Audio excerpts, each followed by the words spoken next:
I've got good news and bad news. The bad news, your emotions are controlling you. The good news is I'm about to show you how you can take control of your emotions and make them work for you instead of against you. Are you ready? Let's get into it.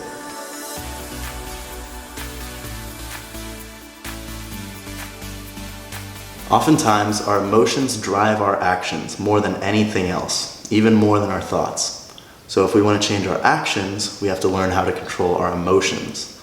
You can know everything about how to get over social anxiety, but still not do anything about it because the fear is stopping you in your tracks. First, it's important to understand that our emotions aren't good or bad. They're actually just signals. They're survival mechanisms that are wired into our brain to keep us safe. But it's us who puts the labels on them, which make them either positive or negative. The best example of this, nervousness and excitement. You've probably heard this one before, that if you're anxious, it's really just the same thing as when you're excited. So just make the shift from the negative nervousness to the positive excitement, and you'll be good. And this is great advice, but it's a little complicated. How do you do that exactly? One potential answer could be self-talk. The way that we think and talk about ourselves to ourselves. One of the main things that causes us to interpret our emotions as either positive or negative is our self-esteem. If you're about to give a speech and you keep telling yourself that you're not capable, you're not qualified, it's gonna go badly, you're gonna mess up, no one even wants to hear you anyway. Well then of course you're gonna get really, really nervous. But instead, if you have positive self-talk and you can be confident in your abilities and tell yourself that you're gonna do great, and even if you don't, that you're gonna be fine, then you might actually be excited for this because your body's sending out those stress hormones, which you can either interpret as being negative, like, oh my God, I'm gonna mess it up, or as positive, like, oh my God, this could be a great experience and I could reach so many new people. Your body and your brain actually can't tell the difference between a real situation that's happening and an imagined one that you're creating in your head. So when you're creating these worst case scenarios in your head, you're actually creating physical responses in the body that are stressing you out, making you anxious, or making you scared. However, you can use this to your advantage by, instead of thinking negative thoughts and worst case scenarios, you can start to think positive thoughts that actually produce positive effects in the body. I've found that the best way to do this is a technique called visualization, where you basically set one of your goals in your head and imagine yourself achieving that goal. And just really try to paint as clear of a picture as possible. What's it like? Like, what year is it? Who's there? What are you gonna do? How are you feeling? Just all these different details so you can really, really get it ingrained in your head what it would be like to achieve that goal. Doing this will boost your mood and your vibration and even start to change your identity.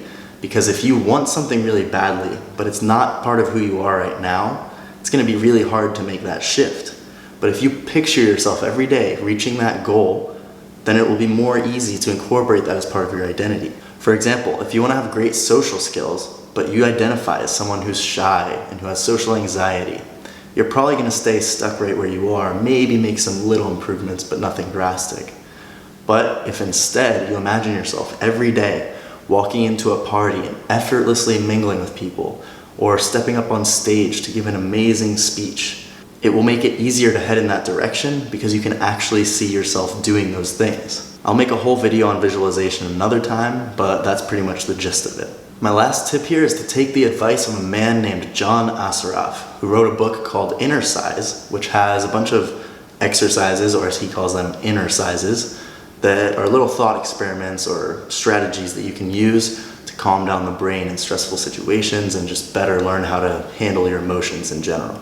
He laid out these two very helpful inner sizes in his interview with Tom Bilyeu on impact theory, which is a great video. I highly recommend you look into it.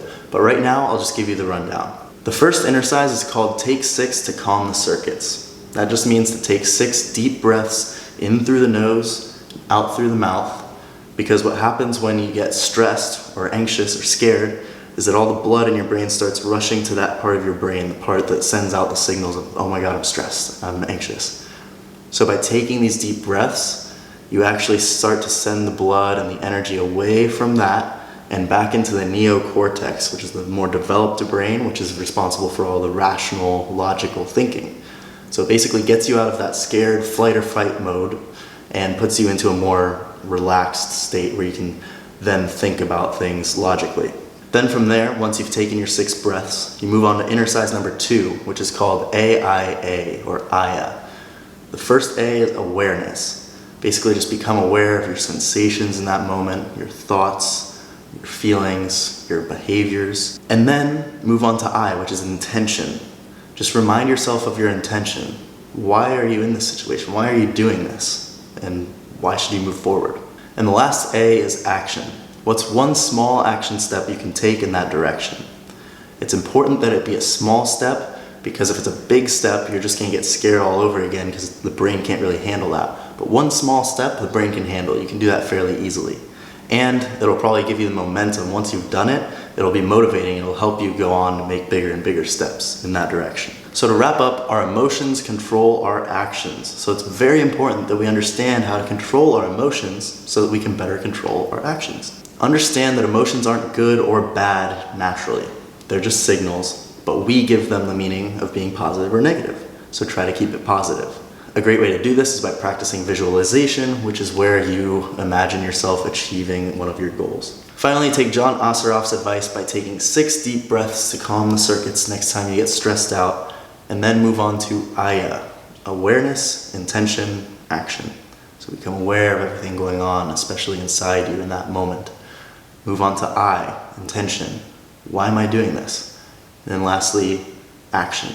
Take one small action step that will get you headed in that productive, positive direction. If you like this video, go ahead and give it a thumbs up. And don't forget to subscribe and click the little bell so you get notified every time I drop a video every Tuesday, Thursday, and Saturday. Now go out there and put this into action, and I will see you in the next video. Peace.